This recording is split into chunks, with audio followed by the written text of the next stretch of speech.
In 1908, the year General Motors was incorporated, the city of Flint, Michigan produced more horse-drawn carriages than any other place on earth. Not automobiles, carriages.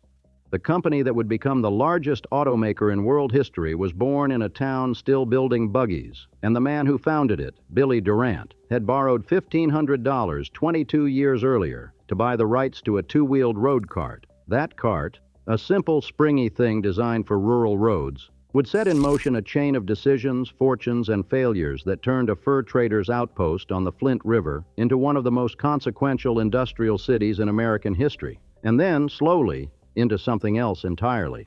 But before any of that, before the carriages and the cars and the factories that stretched for miles along Hamilton Avenue, there was just the river. The Ojibwe called it Pawanunking, the River of Flint, for the stones in its bed. The river bends sharply at its southernmost point, a geographic feature the French called the Grand Traverse, and it was here, at this bend, that the city began. In 1819, a fur trader named Jacob Smith built a log trading post on the riverbank. Smith was a fascinating figure, a Canadian of German descent who spoke fluent English, French, and Chippewa. The Ojibwe had given him the name Wabasins, young swan, and he had earned it through years of honest dealing in the Michigan wilderness. Smith had worked as an American spy during the War of 1812, been captured trying to warn Fort Mackinac of a British attack, and later helped negotiate the Treaty of Saginaw, which ceded millions of acres of native land to the United States. For his trouble, the territorial governor paid him $500. Smith's trading post sat at the junction of the Saginaw Trail, the overland route connecting Detroit to the northern timber country, which made Flint an ideal stopping point. Travelers heading north to the Saginaw Valley's pine forests would rest here, resupply, and push on. Smith died in 1825, just 6 years after founding the settlement, but the location he had chosen was too good to abandon. The village grew steadily. By the time Michigan achieved statehood in 1837, Flint was the seat of Genesee County. It incorporated as a city in 1855. The first industry to bring real money into Flint was lumber. Michigan's lower peninsula was dense with white pine, millions of acres of it, a seemingly inexhaustible resource. Through the 1860s and 1870s, Flint became a staging ground for the timber trade. Logs floated down the Flint River to sawmills, and the sawmills fed a growing network of builders, contractors, and suppliers. The lumber barons built fine houses along the tree-lined streets east of Saginaw Street and reinvested their profits locally.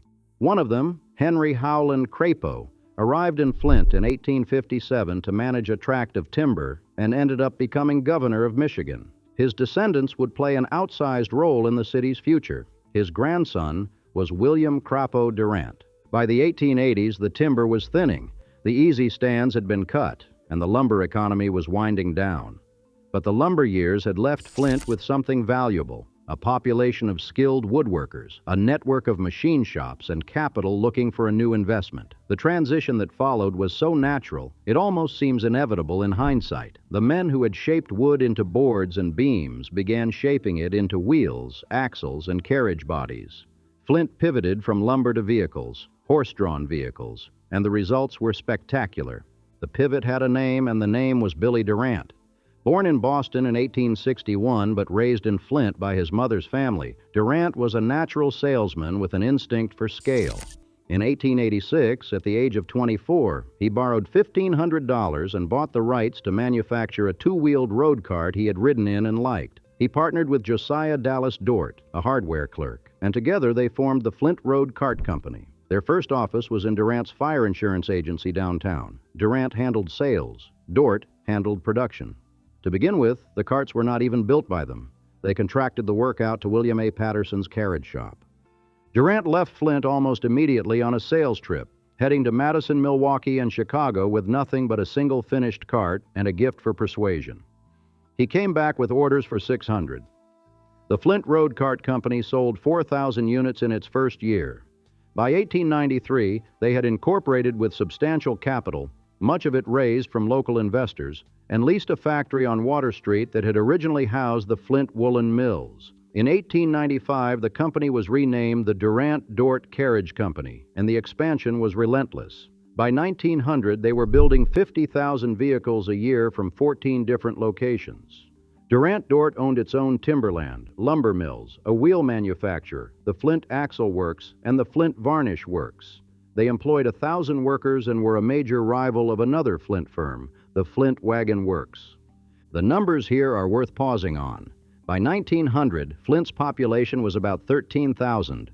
The city was producing more than 100,000 horse-drawn vehicles annually, carriages, carts, wagons, buggies, from multiple manufacturers. The Durant Dort headquarters, a 3-story red brick building at 316 West Water Street, was the nerve center of an empire. The building still stands. It was designated a National Historic Landmark in 1978, recognized as the birthplace of General Motors, though in 1896, when it was built, no one inside it was thinking about motor cars.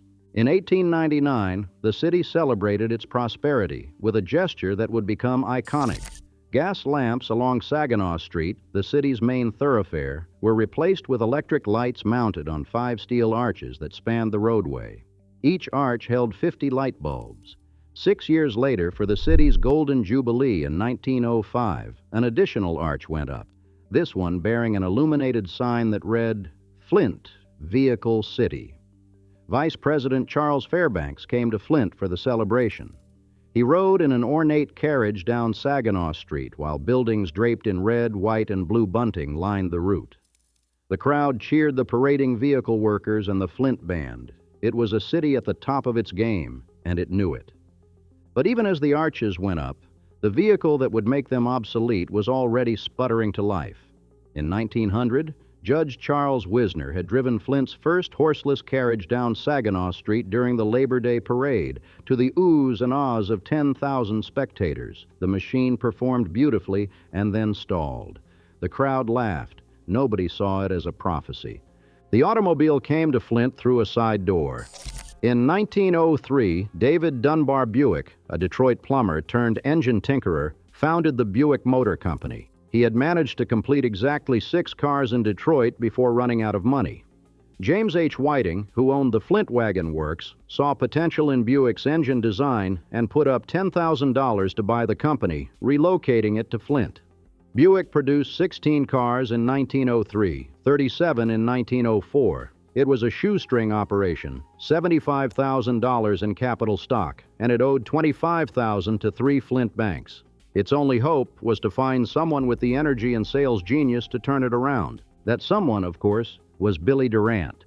In late 1904, Durant took the wheel of a Buick, drove it over every kind of road for 2 months, and was so impressed that he took full control. He refinanced the company, raised its capital stock from $75,000 to $300,000, bought a new factory on a 220-acre farm on Hamilton Avenue for $22,000, and started building. By 1907, Buick had climbed to second place in the American auto industry.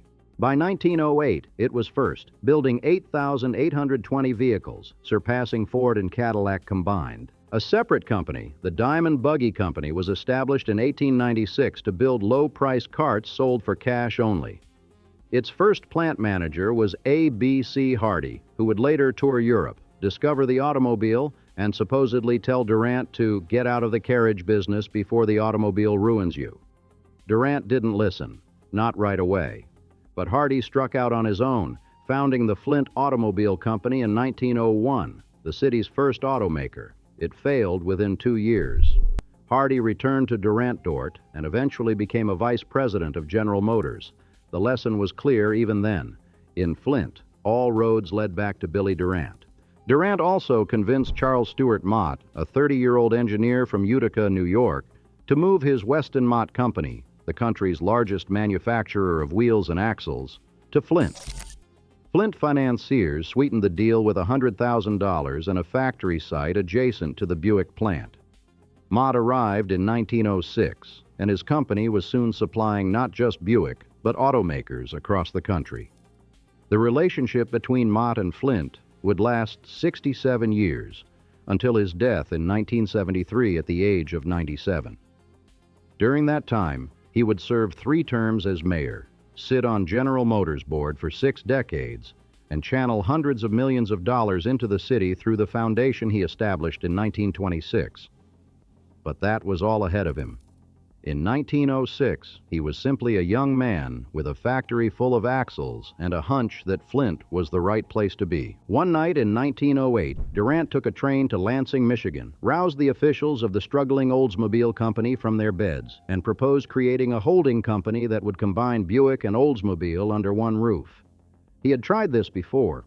He had met at the original Pontchartrain Hotel in Detroit with Henry Ford, Ransom Olds, and Ben Briscoe of Maxwell Briscoe to discuss a grand merger.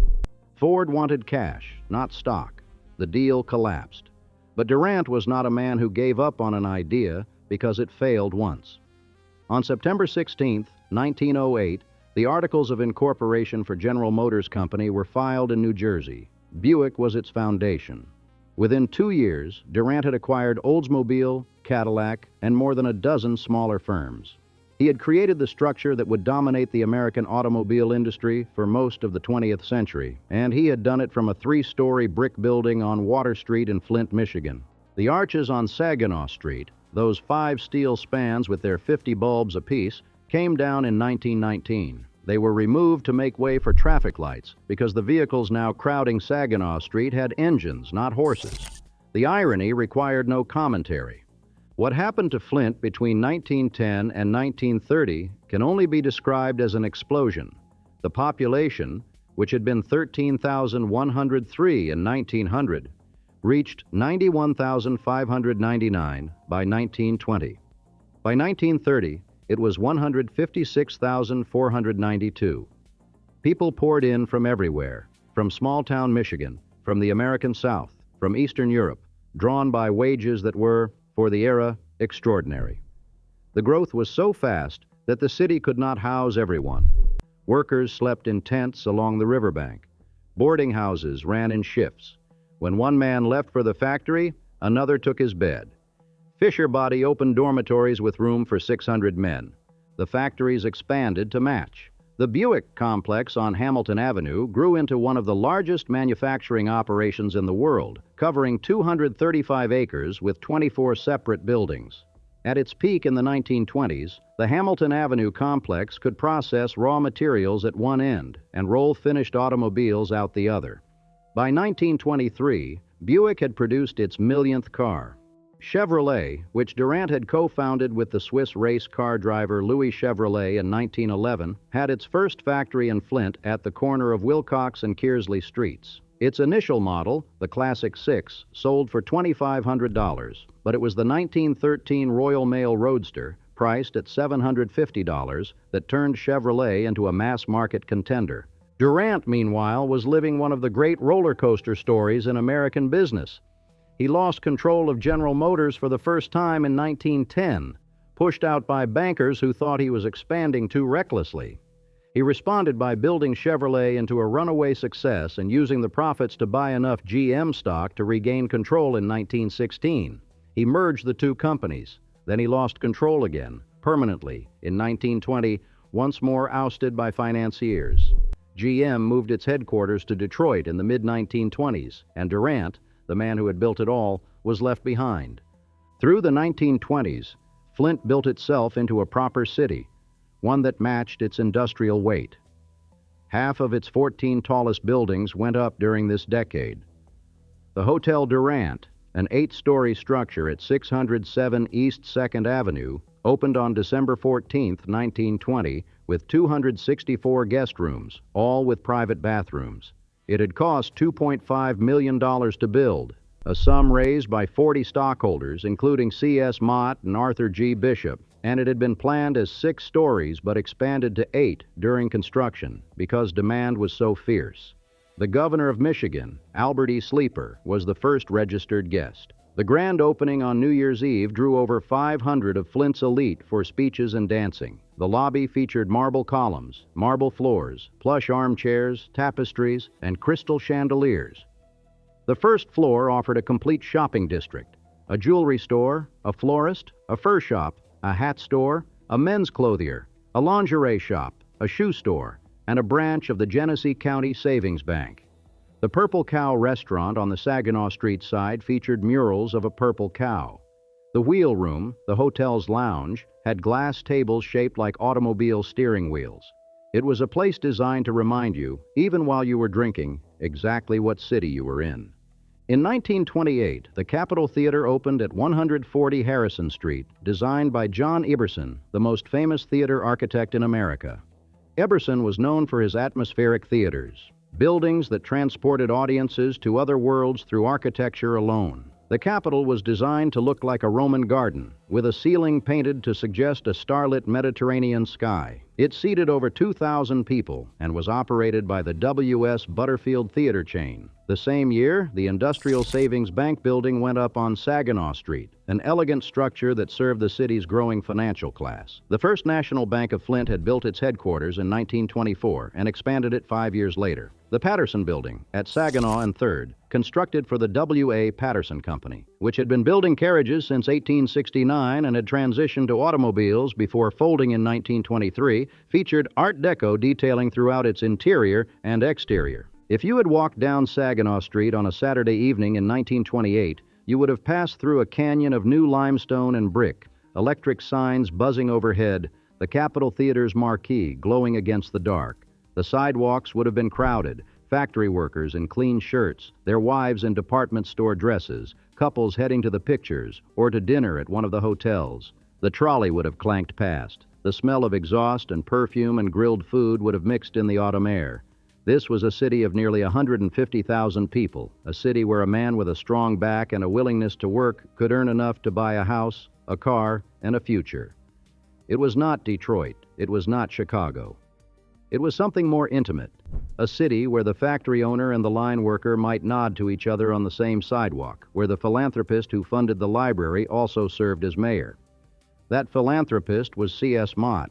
In 1926, he had established the Charles Stewart Mott Foundation with an initial endowment of 2,000 shares of GM stock. Its first donation was $1,000 to Christ Episcopal Church. By the end of the decade, the foundation was funding schools, health programs, and arts initiatives across the city. Mott served as mayor of Flint in 1912, 1913, and again in 1918. And during those terms, he had pushed to pave the city's dirt roads and build a modern sewer system. His estate, Applewood, built in 1916 on land within the city limits, was a self-sustaining gentleman's farm with vegetable gardens, orchards, and livestock. He insisted that the family and staff eat Applewood's produce before buying anything elsewhere. Mott would remain the largest individual shareholder in General Motors for most of his life, accumulating a fortune that exceeded $800 million, and he would pour an extraordinary share of it back into the city that had made him rich. Then came the crash. On October 29, 1929, the stock market collapsed, and Flint felt it in a particularly dramatic way. 15 officers of the Union Industrial Bank downtown, dubbed the League of Gentlemen, had been secretly investing depositors' money in the stock market. When the market fell, the scheme unraveled. The losses totaled approximately $3.5 million. C.S. Mott, who sat on the bank's board, stepped in and replaced the lost funds with $3.5 million of his own money. The Flint Journal proclaimed him the man who saved the bank. The embezzlers were prosecuted. The bank survived. But the episode revealed something about the gap between Flint's public prosperity and its private vulnerabilities. Billy Durant was not so fortunate. The crash wiped him out completely. The man who had founded General Motors, who had built the largest carriage company in the world, who had twice controlled the most powerful corporation in the automobile industry, lost everything. He spent his remaining years in Flint running a bowling alley on the outskirts of town. He died in 1947, nearly forgotten, in an apartment in New York, though some accounts say he was living in Flint at the time. Either way, the distance between founding General Motors and managing a bowling alley is the kind of American story that resists a clean moral. The Depression hit Flint hard. The population actually dipped slightly between 1930 and 1940, the first decade of decline since the city's founding. But the event that defined Flint's 1930s was not economic. It was political, and it happened on the factory floor. By 1936, General Motors dominated more than 43% of the domestic automobile market. It was the nation's most profitable automaker, and its workers were among the most poorly treated. Assembly lines were sped up relentlessly. Layoffs were arbitrary. The average auto worker took home about $900 a year. The government estimated that $1,600 was the minimum needed to support a family of four. GM spent $839,000 on detective work in 1934 alone, monitoring union activity and intimidating organizers. On the evening of December 30th, 1936, workers at the Fisher Body Plant No. 1 in Flint received word that GM was loading critical dies onto railroad cars, preparing to ship them to non-union plants. At 8 o'clock that night, they sat down on the production line and refused to leave. The Flint sit-down strike had begun. For 44 days, workers occupied Fisher Body Plants 1 and 2, and eventually the enormous Chevrolet No. 4 engine factory. They slept on car seats, played cards, organized their own sanitation and security, and held the line against police, injunctions, and corporate fury. On January 11th, police armed with guns and tear gas stormed Fisher Body 2. The strikers inside fought back with hinges, bottles, and bolts. 14 workers were hit by gunfire. The strikers called it the Battle of the Running Bulls. Governor Frank Murphy sent in the National Guard, not to evict the strikers, but to protect them. GM's production collapsed. In December, the company had built 50,000 cars. In February, it built 125. On February 11, 1937, GM signed a one-page agreement recognizing the United Auto Workers as the bargaining representative for its employees. Workers paraded out of the plants singing "Solidarity Forever." It was the most consequential labor victory in American industrial history, and it happened in Flint, in the shadow of factories that Billy Durant had built. The war years brought a different kind of intensity. From 1942 to 1946, Buick's Flint factories stopped making cars entirely and switched to military production. The assembly lines that had turned out sedans and roadsters began producing the M18 Hellcat, a tank destroyer that could hit 55 miles per hour, twice the speed of a conventional tank and faster than anything the German army could field. Buick built 2,507 of them. The same factories also produced nearly 20,000 aircraft engine powertrains, 500,000 cartridge cases, and 9.7 million 20-millimeter shells. The design work was done in part by Harley Earl's styling studio, which had been designing Buick's chrome-laden showroom models and now turned its attention to camouflage paint and the Hellcat's Wildcat logo. When the war ended and civilian production resumed, Flint entered its true golden age. The post-war years brought a surge of optimism and investment that transformed the city. New housing developments spread outward from the old core. Shopping centers appeared. The men who had built Hellcats went back to building Buicks and Chevrolets, and the pent-up consumer demand of the war years made every car they could produce a sale. But the decade also brought Flint's worst day. On the evening of June 8, 1953, an F5 tornado, the most violent category on the scale, touched down northwest of the city and cut a path of devastation through the densely populated neighborhood of Beecher, just north of Flint. It struck at 8:30 in the evening when families were home. The funnel was massive, black, and accompanied by what witnesses described as fireballs spinning through the debris. There was almost no warning.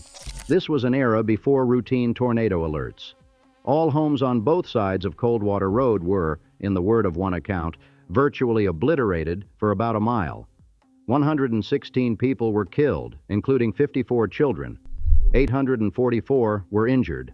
The damage was estimated at $19 million in 1953 currency. It remains the deadliest tornado in Michigan history and was the last single tornado in the United States to kill more than 100 people until Joplin, Missouri in 2011. Workers from the automobile factories left their shifts and drove to the devastation to learn whether their families had survived.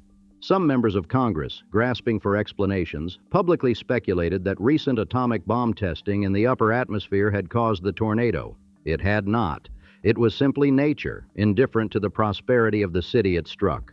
Flint rebuilt. The 1950s were the decade when everything seemed to align. GM's national market share reached 54% in 1954. The company produced its 50 millionth car. In Flint, GM employed as many as 80,000 people in the metropolitan area, and the wages were good. Good enough to support a vast middle class of homeowners, car owners, and taxpayers. The city's master plan projected a population of 250,000. In 1957, the Flint Cultural Center opened, a campus of institutions that included the Sloan Museum, the Flint Institute of Arts, the Robert T. Longway Planetarium, and the Whiting Auditorium. It was an extraordinary investment for a city of Flint's size, the kind of cultural infrastructure that cities 3 times as large might envy. C.S. Mott donated land for Mott Community College. The University of Michigan Flint was established in 1956, also with Mott's backing. He pledged $1 million toward the project. In 1935, Mott had teamed with a local educator named Frank Manley to create community schools, public school buildings that stayed open after hours for adult education, recreation, and social services. It was an innovation that became a national model, and it was funded almost entirely through the Mott Foundation. The schools were open evenings and weekends. Parents took classes while their children played in the gymnasiums. It was the kind of program that only works when a city believes in its own future. Flint had libraries, parks, a stadium built in 1929 by William A. Atwood on a riverside site that seated over 11,000, and a public school system that was a source of genuine pride. The Flint Amusement Park on West Stewart Avenue, just off the south shore of Flint Park Lake, offered a Ferris wheel, a roller coaster called the Jack Rabbit, and a water ride. Ella Fitzgerald performed there. On summer evenings, families filled the midway, and the lights of the rides reflected in the lake water. It was a city that felt complete, not just a factory town that happened to have houses nearby, but a real place where people built lives, raised children, joined clubs, went to concerts, and believed that next year would be a little better than this one. The population peaked in the 1960 census at 196,940. Flint was the second largest city in Michigan, nearly equal in size to Jacksonville, Florida. If you drove down Saginaw Street that year, the storefronts were full, the sidewalks busy, the parking lots packed. The Hotel Durant was still booking guests. The Capitol Theater was still showing pictures. The Buick complex on Hamilton Avenue was running 3 shifts. The city was planning for growth, not decline. Its master plan projected 250,000 residents by decade's end. Consider what Flint was in 1960, a city where 80,000 people drew paychecks from General Motors, a city with its own planetarium, its own art museum, its own symphony, a city where the average factory worker earned enough to own a 3-bedroom house, put 2 cars in the driveway, and send his children to well-funded public schools, a city where the local philanthropist had been on the GM board of directors for nearly 50 years and still lived in town, a city where the Citizens Bank, established in 1871, still operated from its original Saginaw Street address. The Flint Journal published every morning. Atwood Stadium filled for high school football on Friday nights. The Genesee County Fair drew crowds every August. The city's tree-lined neighborhoods, College Cultural, Civic Park, Mott Park, were tidy and full, their houses solid and paid for. This was not a place that looked like it was about to lose everything, but the seeds of what came next had already been planted, and they had been planted by the company that had built the city. Beginning in the 1940s, GM had quietly started shifting new investment to the suburbs. Cheap agricultural land, low tax rates, demands for employee parking lots, and the construction of interstate highways all pulled the company outward. By the end of the 1950s, 1/3 of GM's Flint area employees were already working in suburban facilities. 8 new factories formed an arc around the city, each one drawing workers and tax revenue away from the urban core. Flint officials, desperate to keep GM happy, extended city water and sewer lines to the suburban plants at the city's own expense. One city commissioner said it plainly in a 1960 meeting, "We have to live here, and without GM, Flint wouldn't exist." The Hotel Durant, that marble-lobbied, chandelier-lit monument to the city's confidence, closed its doors in 1973. The 1973 oil crisis was the proximate cause, but the real cause was simpler. There were fewer people coming to Flint who needed a hotel. GM's local operations were contracting. Business travel to the city was declining. The hotel sat vacant for over 3 decades, its storefronts boarded, its grand windows dark, its Purple Cow restaurant silent.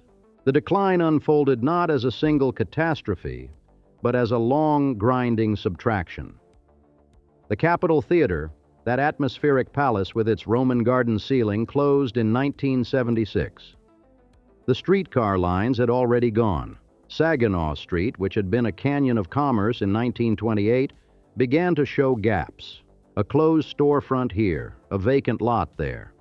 The population fell, 193,317 in 1970, 159,611 in 1980, 140,761 in 1990. At the end of 1986, General Motors announced that 11 manufacturing plants would close by 1989. In Flint, this translated to roughly 35,000 jobs out of a city of 150,000 people. Michael Moore, a native of the Flint suburb of Davison, chronicled the aftermath in his 1989 documentary, Roger and Me, named for GM CEO Roger Smith, whom Moore spent the film unsuccessfully trying to interview. The film was sharp and angry and widely seen, and it fixed an image of Flint in the national consciousness that the city has never fully shaken. Efforts to replace what GM had taken away were, in most cases, unsuccessful. In 1984, the city opened Six Flags Auto World, an indoor theme park hailed by Michigan's governor as the savior of Flint. It drew nearly 140,000 visitors in its first month. Then attendance collapsed. Auto World ceased daily operation within 2 years, shut its doors for good in 1994, and was demolished in 1997. In 1985, the Rouse Company opened a $15.75 million festival marketplace downtown, predicting 2 million visitors a year. It failed. The University of Michigan Flint eventually bought it for $60,000 and spent $3 million turning it into an administration building. The Buick City Complex, 235 acres, once GM's answer to Toyota City, the site of a $350 million investment in 1985. Closed in June 1999. The last cars off the line were the Pontiac Bonneville and the Buick LeSabre. That same year, Buick City won J.D. Power's Platinum Award for assembly plant quality, the only GM plant ever to receive it. They demolished the buildings between 2001 and 2003. GM, as one historian noted, made a point of demolishing everything they owned as they left town. The absence was enormous. You did not realize how much land the company had controlled until it became vacant. The 19-story Genesee Towers, completed in 1968 as the city's tallest building, was condemned in 2004 after years of deterioration. A sign on the sidewalk warned pedestrians of falling debris. In 2012, the city sold it to a development corporation for $1. On December 22, 2013, thousands of Flint residents lined the perimeter of a safety zone to watch the building implode. It took 10 seconds. In 2014, the city's state-appointed emergency manager switched Flint's water source from the Detroit system to the Flint River as a cost-saving measure. The river water, which was highly corrosive, leached lead from aging pipes into the drinking water of 100,000 people. Between 6,000 and 14,000 children were exposed to dangerous lead levels. 12 people died from an outbreak of Legionnaire's disease linked to the water supply. The city's old water treatment plant had not been in full service since 1967, the year Flint had first left the river for Detroit water, because the river was already known to be contaminated by industry. The decision to go back to it nearly 5 decades later was made by an unelected official overseeing a city that had accumulated $30 million in debt.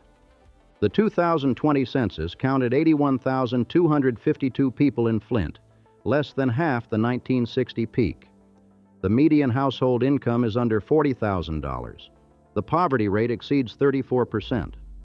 The Hotel Durant reopened in 2010, not as a hotel, but as an apartment building with 93 units marketed to young professionals. The marble columns are still there.